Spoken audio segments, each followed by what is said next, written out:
All right, so today I want to give you not only an overview about how to approach the reading component of the ACT, we're actually going to get into it a little bit, and I want to show you an example. We're going to use the reading portion of the test that every one of you have in hand. We're going to skip the first part. The first subtest is fiction. We're going to go to the first nonfiction. So go to the second little component right there that is nonfiction. I think it's social sciences or something like that. Go ahead and get to that. And I want to speak specifically about how to approach the reading portion of the ACT. Now, the first question I want to ask you is this. How many of you on the reading component either ran out of time or felt very stressed about time? All right?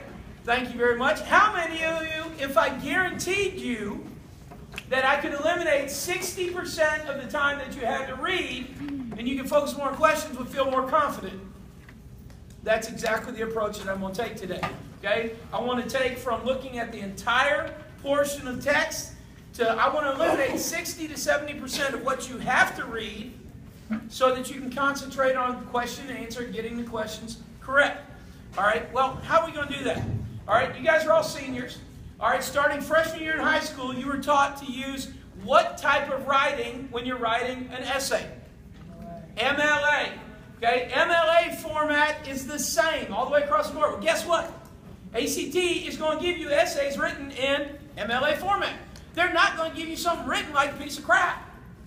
Okay? They're going to give you something written a certain way. So knowing that, let's take advantage of what we know they're going to present to us. All right? So y'all help me. Let's use a 5-paragraph paper as an example.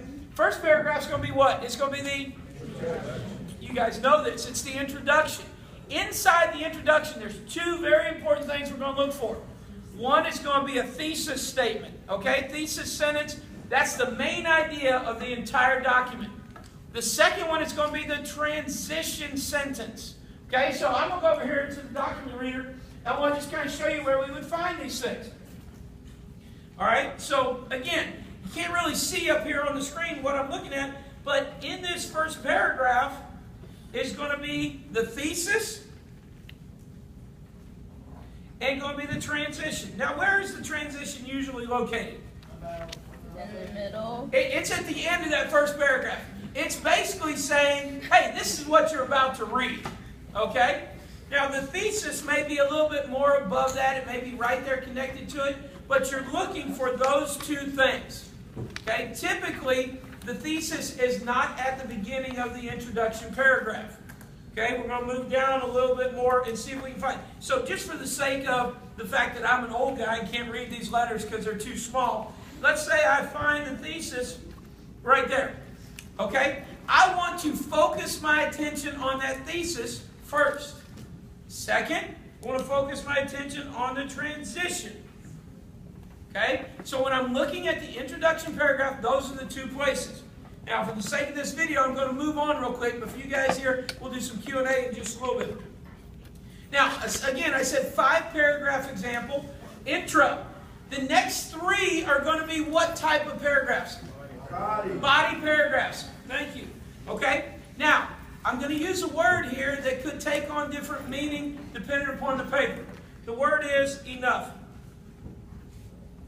The goal is I want you to read enough of the body paragraph to know what is in that paragraph. Okay? It might be 2 sentences, it might be 3 sentences, it might be 4 sentences.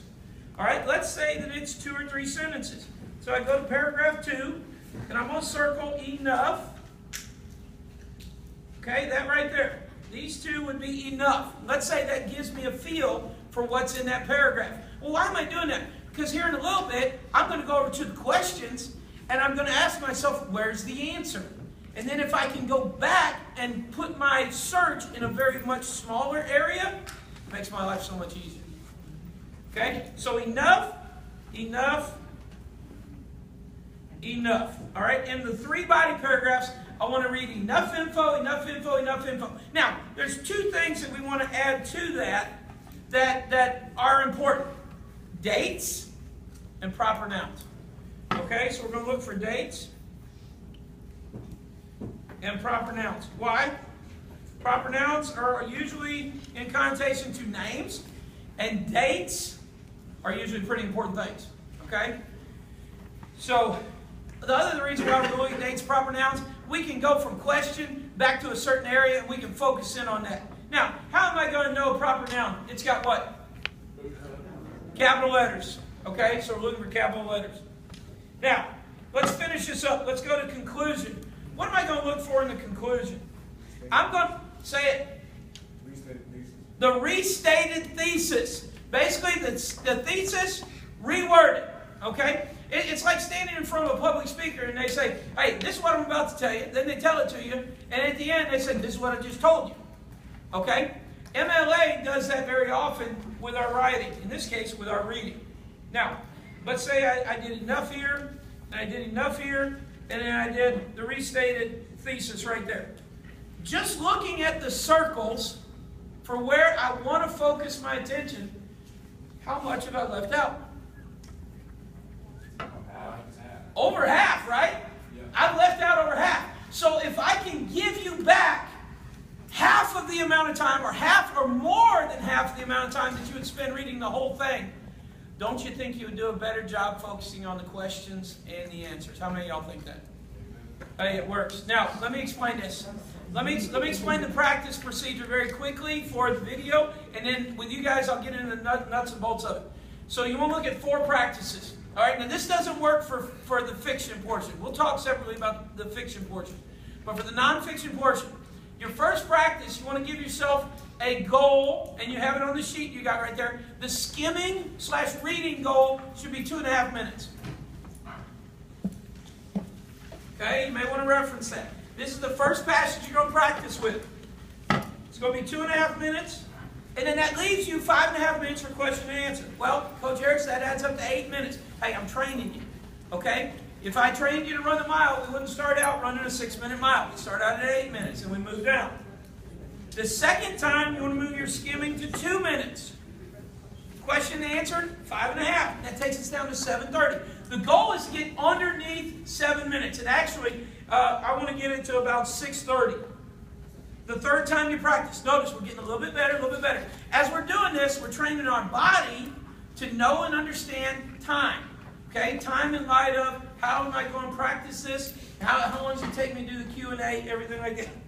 Third one, want to skim for 1:45. Q&A, 5:15. Now we're at that 7-minute threshold.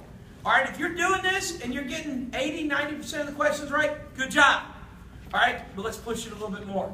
All right, the 4th time you practice, last time you practiced before the October 17th test, I want to push it to 1:30 on the skimming. You've done it at least 3 times before this, so push that envelope.